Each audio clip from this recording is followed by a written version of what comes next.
Sir? We'll take up item number 2, Assembly Bill 565, Assemblymember Cooley. Very good. Mr. Chair and members, We don't have enough people. As soon as we do.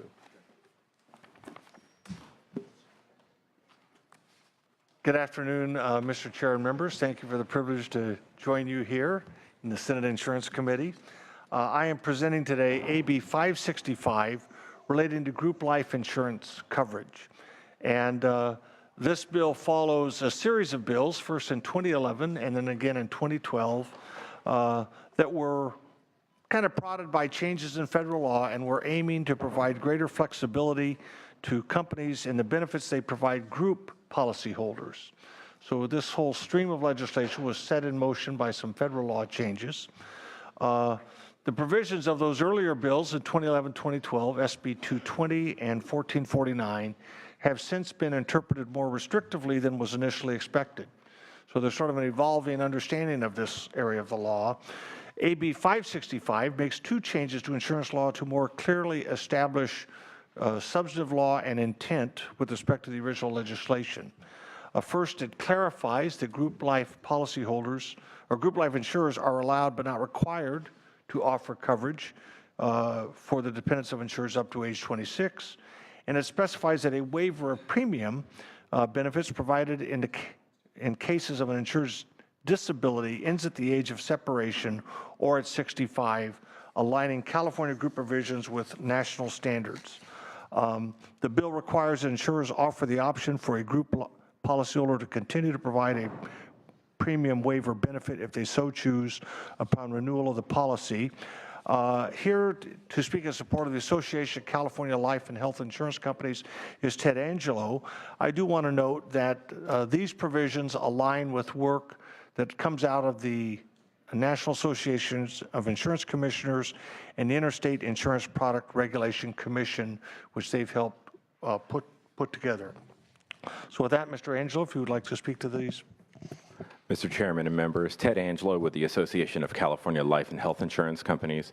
We're pleased to be the sponsor of this bill to clarify bills that we sponsored as Assemblymember Cooley referenced, a current price bill for allowing coverage up to age 26 for dependents in a group life insurance setting. That was meant to afford employers and affinity group folks that wanted to cover a modicum of dependent care coverage to allow different types of coverage to go up to age 26, not mandated to go to age 26, which is what the ACA does, and that was the difference. So we're making sure that's clear. We've worked that out with the department to make sure it's offered in the correct format. On the waiver of premium, the biggest difference that we had on this issue was the difference between individual products and group products. When you purchase an individual life insurance product with a waiver of premium for disability, it's meant to pay that as long as you are disabled because it's your individual contract and it's guaranteed forever. In the group context, group coverage typically terminates when you leave employment voluntarily, when you retire, when you separate for whatever reason, or you reach a limiting age in many cases, which is generally nationwide through NAIC 65. And then you are able to offer coverage that extends beyond that. A misinterpretation or an interpretation of a strict standard that was in the statute made that continuation go on forever in the group context. We're correcting that. We've worked out our concerns with the department and will offer existing coverages to those that have annually renewable group policies. So with that, I'll stop and respectfully ask for your aye vote on this measure. Other witnesses in support? Witnesses in opposition?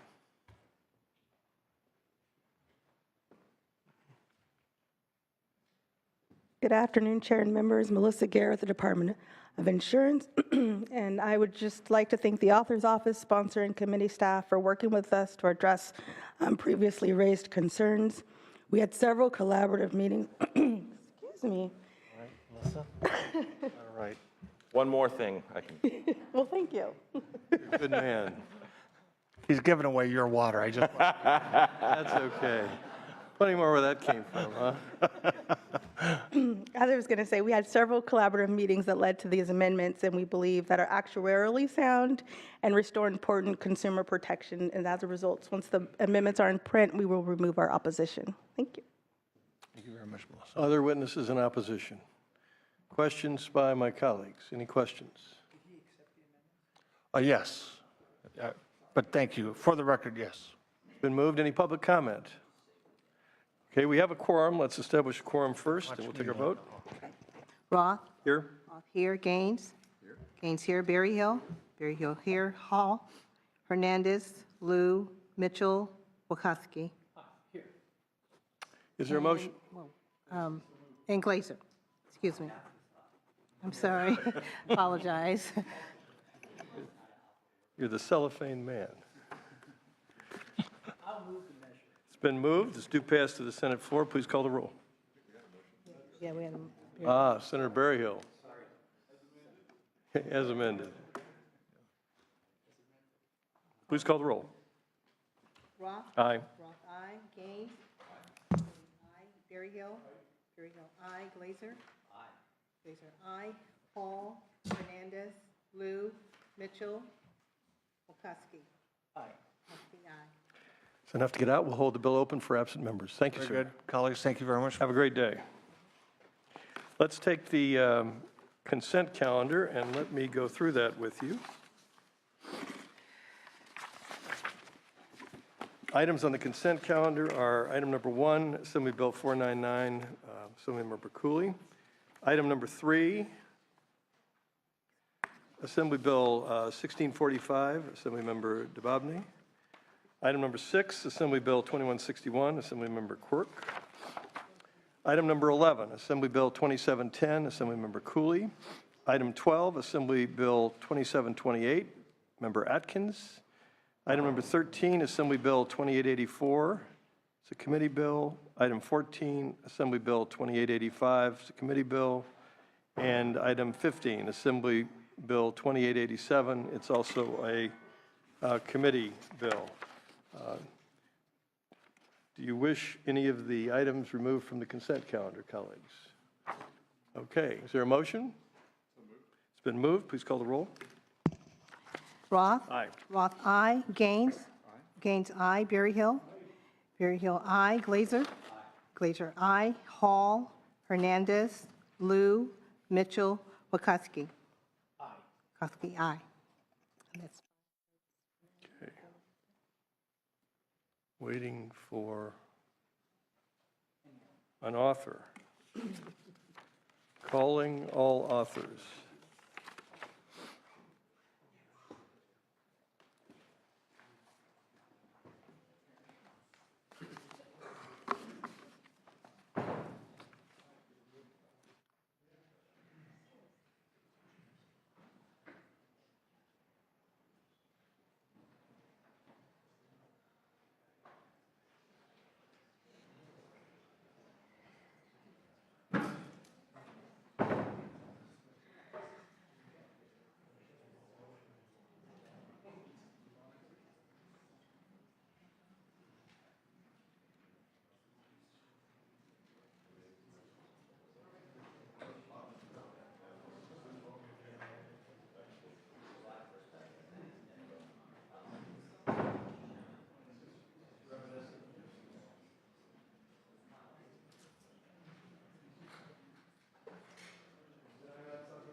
Assemblymember Daley, thank you. We're going to call item number 5, Assembly Bill 1922, Workers' Compensation Policies, Ancillary Agreements. Thank you for allowing me to go ahead. I hope you didn't have to wait too long. I was in another committee. Let me start by saying I will be accepting the amendments suggested in the committee analysis. This bill clarifies the regulatory filing requirements for workers' compensation insurance policies purchased by large employers. Currently, there are many large employers buying large deductible workers' comp policies, including an element of self-insurance. Because these are complex contracts, there can be several ancillary documents that are negotiated between the employer and the insurer. These ancillary or side agreements do not affect benefits for injured workers. For large employers, these side agreements do not warrant additional review by the Department of Insurance, which in theory, that review is to protect the employer from entering into a bad contract.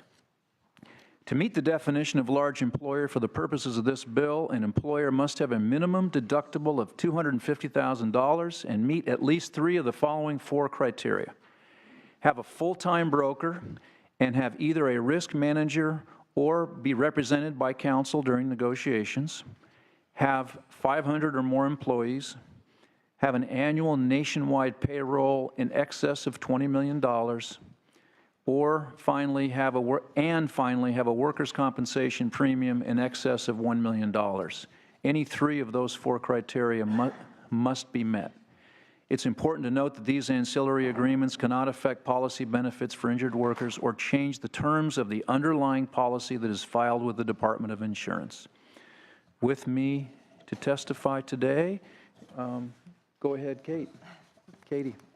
Hi, Catherine Pettibone with the American Insurance Association. Pleased to be here. Thank you for your time. American Insurance Association is celebrating its 150th year this year and represents over 325 companies, writing about $127 billion in premium each year. We're pleased to be the sponsor of this bill.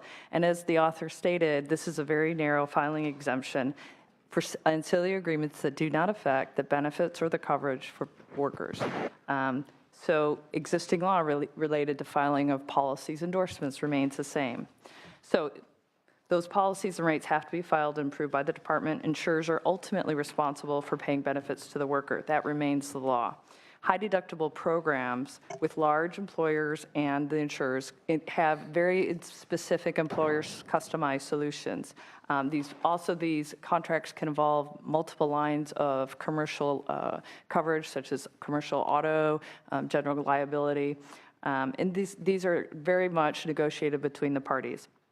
Recent department regulations want the filing of all the side agreements unrelated to the compensation and the benefits. This filing is going to impede the ability of these sophisticated large parties to contract and negotiate on these customized solutions. When the regs were promulgated, this issue was raised with the department, and the response had been that the legislature had not allowed them to have a distinction related to these sophisticated parties. This bill allows it. Again, it's a very narrow filing exemption. And we want to ensure that the employers can freely contract to get the right workers' comp policy for them. Moreover, we've worked really hard on this threshold with your excellent consultant with the California Chamber of Commerce. We only want those folks who can actually really negotiate these things entering into the contract, because ultimately unhappy people in contracts end up in litigation, and then everybody loses. So I won't go through the factors that the author just stated, but they're very stringent. We've also taken a number of amendments throughout this process. We feel like we've really strengthened the bill. We've reiterated that any ancillary agreement that affects the policy or the endorsements has to be filed. In the event of any conflict, the policy prevails. We've also put notice provisions of exempt ancillary agreements that are going to get entered into with these parties. The department will be aware of these. They have ultimate authority. They can ask for them. They can also do market conduct exams. They can do financial examinations. They can also do enforcement with penalties. We've also carved out PEOs, which was a concern many had. So existing law, as far as those types of employers, remains the same. Everything gets filed. Small to medium businesses are not included in this bill. The law remains the same. Everything gets filed. So with With that, I also have my colleague Steve Suchel, who is an expert, been in the insurance industry both as a regulator and also in the private sector, and he can answer any of your questions. Colleagues, any questions? Oh, I'm sorry, sir. I didn't mean to. Okay. Mr. Chair, members, Jeremy Mers on behalf of the California, Side, I cut my colleague out, too. myself and Senator Glazier, our afterthoughts, yeah. I apologize. Yeah, hey, it's distinguished. Mr. Chair, members, Jeremy Mers on behalf of the California Chamber of Commerce. We are in strong support of AB 1922. We certainly thank the author for bringing it forward. We think that this contributes to a more efficient workers' comp system, particularly when it comes to policy negotiations. We think this is a very balanced bill that looks at and balances the oversight needs of small and medium-sized businesses with the marketplace needs of large, sophisticated businesses that are negotiating these ancillary agreements. I think the point's been made by both the author and Ms. Pettibone that this is a very limited exception. When it comes to the actual workers' comp policy documents that pertain to coverage, it still must be filed for all employers. This is a very, very limited subset of ancillary documents. We think that this does two things. One, it allows for an efficient execution of these type of agreements that are happening continuously throughout the year. And the second thing it does is it prevents the disruption of a long-standing business practice that to date, when you're talking about employers of this size and sophistication, has not shown any systemic issues. We think that the thresholds in the bill thoughtfully delineate large and sophisticated employers from small and medium-sized employers. We were comfortable with the thresholds, but we actually think that the committee's additional amendments and increase in the thresholds make this a stronger bill. So with that, we are very supportive and urge an aye vote today. Thank you. Well, before we go on, let me just ask a couple questions. I mean, what type of ancillary agreement then would be covered? Senator, there are a number of issues with respect to that. One of those things that might be covered would be a so-called wrap-up policy, which includes more than just a workers' comp policy would be an ancillary agreement, some indemnity provisions, some provisions with respect to privacy, other provisions with respect to, let me get my notes here. How about disputes?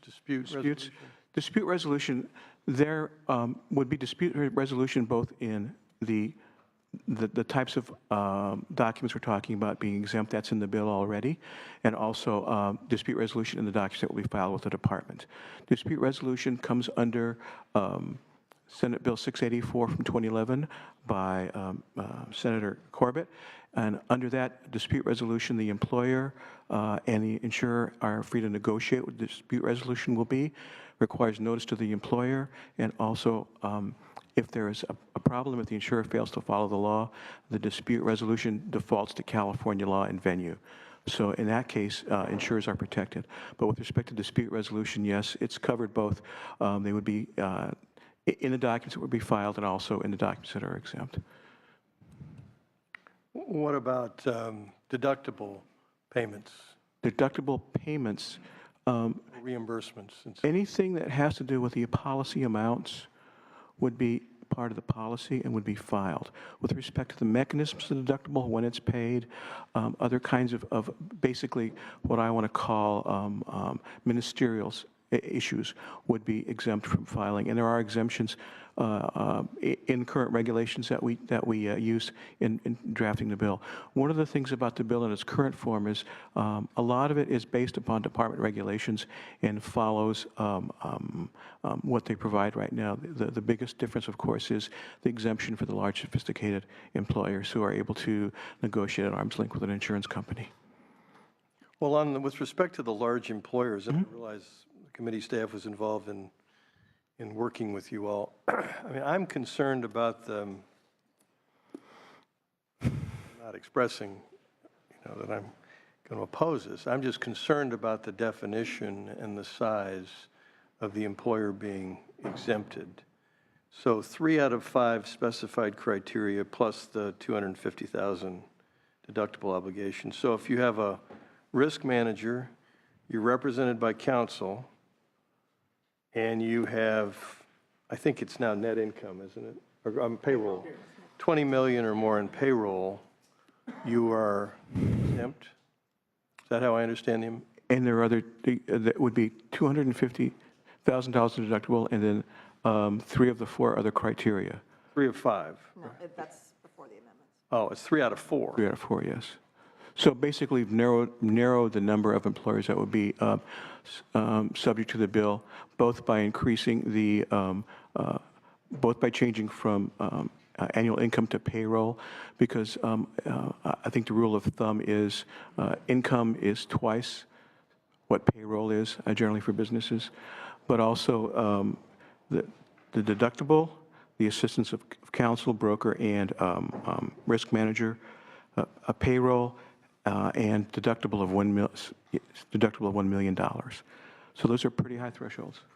And also, sorry, and premium of $1 million and deductible of $250,000, pardon me. The premium was increased from $750,000 to $1 million to reflect some concerns about the size of the employer as well. Okay.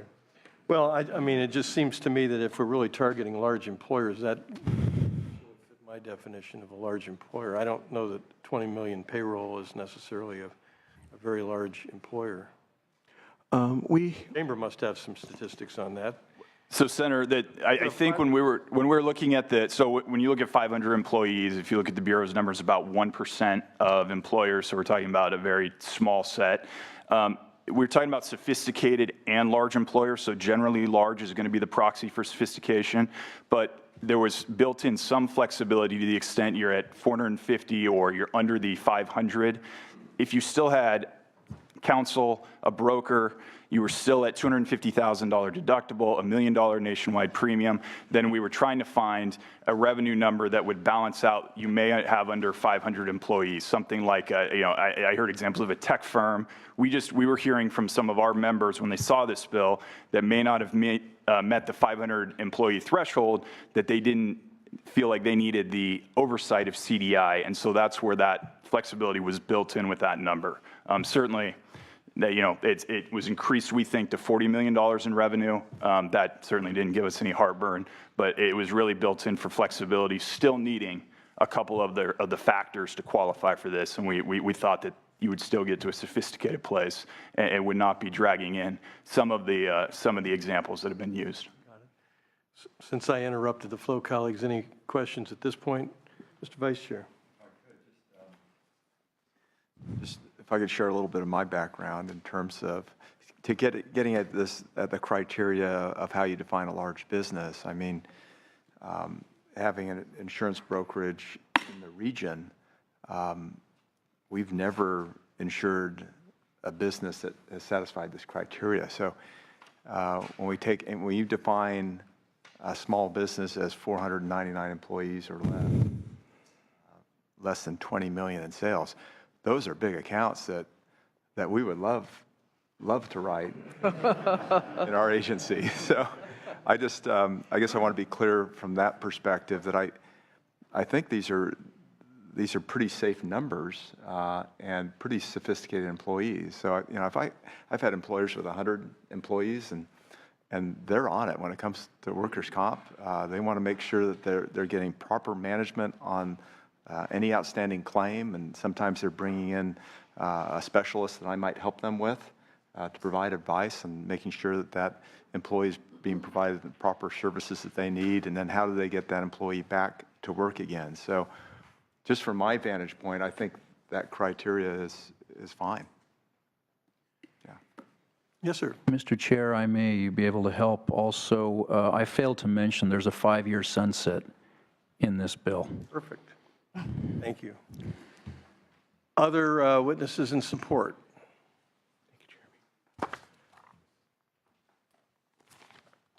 Mr. Chairman and members, John Norwood on behalf of Liberty Mutual, Zenith Insurance, and the Independent Insurance Agents and Brokers California. I want to thank the sponsors, the author, and the committee staff for working with us on this bill. There's various amendments, including ones late last week, that made our support possible.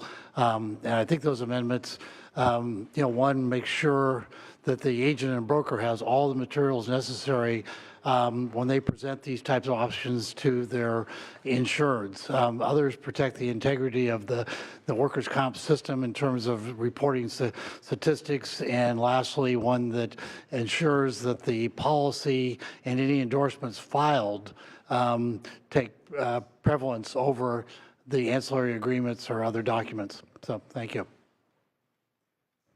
Good afternoon. Sherry McHugh representing the Hartford. We're in strong support of the bill, and we too would like to thank the author and your staff for working with us. We believe the amendments have accomplished a very good compromise, and we strongly support the bill. Thank you. John Benton on behalf of the Chubb Insurance Group in support. Mark Segnan on behalf of ACIC in support. Chairman, members, Paul Gladfelty on behalf of Travelers and would echo the support as well. Thank you. Thank you. Any other witnesses in support? Witnesses in opposition?